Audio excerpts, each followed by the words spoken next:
И четвъртия, до който съм стигнал, може би ще има после повече за това, но за сега не мога да си представя какво се случва след това, или поне ще стане доста абстрактно след това.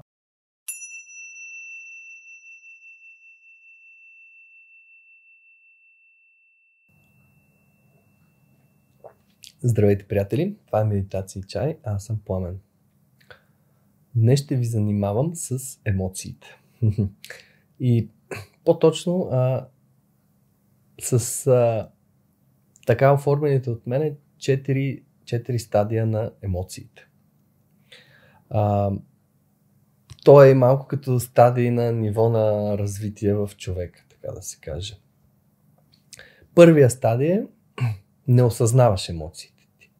Не осъзнаваш емоциите си. Това е този стадий, в който ние сме напълно блъскани от течението на емоционалността ни, на света, на всичко, което се случва в и вън от нас. Ние сме просто като един сал в морето по време на буря и просто сме жертва и следствие на всичко това, което се случва. Втория стадий е осъзнаваш емоциите си, но не можеш да ги промениш. Това е момента, в който вече започваш да осъзнаваш себе си, да кажеш, защо така се чувствам аз, всъщност как се чувствам, или още първият момент да започваш да знаеш, че се чувстваш много зле и че нещо не е наред, да започваш да откриваш различни емоции в себе си, да осъзнаваш какво е различното в тебе, което се случва, нали? Вече това са първите нива на така будност. Обикновено в този стадий се случва събуждането, духовното пробуждане на масата от хората, които започват вече да се замислят. Третия стадий е осъзнаваш емоциите си, можеш да ги промениш, но това е временно. Но временно ги променяш. Тоест, това е момента, в който вече толкова си запознал с емоционалното си състояние, с спецификите си, с видовете доминантни емоции в себе си, различните случаи, в които се проявяват, начините, по които се проявяват и така нататък. Тук вече си толкова наясно с това, което се случва в себе си, че вече е минало и доста време, за да го изясниш, разбира се, респективно. И си започнал да намираш и начини, практики, техники, всеки по свой индивидуален път, чрез които ти можеш да започнеш да трансформираш тези емоции, но ти ги потушаваш, но временно, докато не дойде следващата вълна, примерно след ден-два или колкото там време. Това е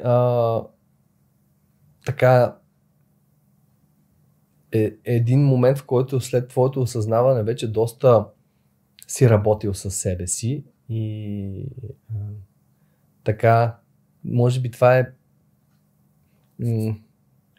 момент, в който след своето пробуждане, между пробуждането, миналия стадий и този, е имало доста време, в което ти се е налагало да ровиш и да осъзнаваш всичките гадости, черни, негативни емоции в себе си, които имаш и носиш.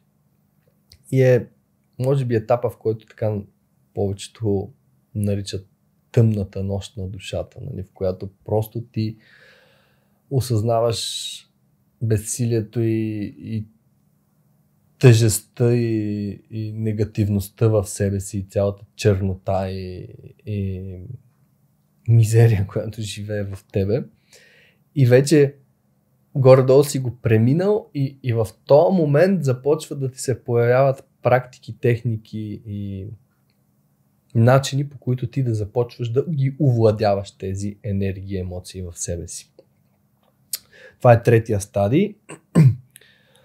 И четвъртия, до който съм стигнал, може би ще има после повече за това, но за сега не мога да си представя какво се случва след това, или поне ще стане доста абстрактно след това, нали, в сферата на емоциите.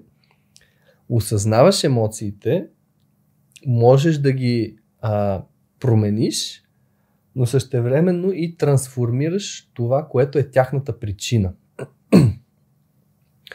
Тоест, в миналия етап ти просто някакси може да се предпазиш от вълната, но това в морето, което създава вълната, не можеш да го изчистиш. Тоест, един вид построил си някакъв по-здрав кораб, който, нали, като му натиснеш един бутон и се оправя с вълната, но реално вълните пак нещо ги създава.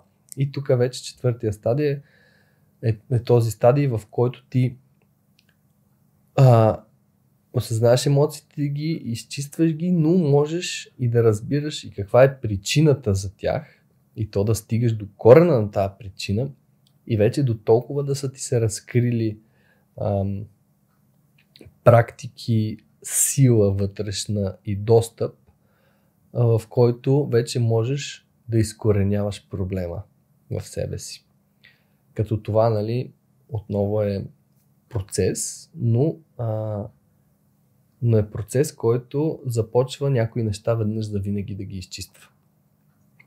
Това за мен вече е степента, в която човек се започва да се превръща в лечител. Степента, в която човек започва да се превръща в лечител, първо на себе си, а след време, ако желае, и на други хора. Какво би следвало в следващ етап? Не бих могъл да кажа за сега тук, но може би след време ще направя видео, ако съм стигнал до този етап. И така, това са така четирите стадия на емоциите, които така ми изплуваха във времето, в които съм се размишлявал, и смятам, че така имат смисъл за това да бъдат споделени. Благодаря ви за отделеното време. Ако това видео ви е харесало, дайте палец нагоре, напишете нещо в коментарите, за да стимулираме алгоритъма на YouTube да го покаже и на други хора, или го шернете за някои твои ваши приятели или групи, в които членувате и смятате, че ще бъде полезно. Ако имате нужда от повече информация, може да дойдете на meditation.org, който е сайта ми, в който се качват всички видеа. Има информация повече за това какво правя. И там може да се запишете за безплатни онлайн медитации, които водя, като попълните своя имейл.